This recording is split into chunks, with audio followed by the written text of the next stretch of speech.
Now this figure 18-71 deals with sizing the branch circuit conductors to a phase converter based upon the input of the inverter or converter. And notice that the conductors come along at 125% to match 125% of the overcurrent protection device.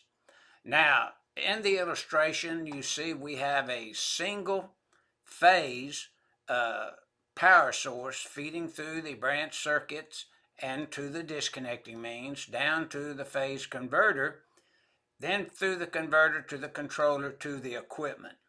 Now, what's important is your classification of the loads that the phase converter is supplying.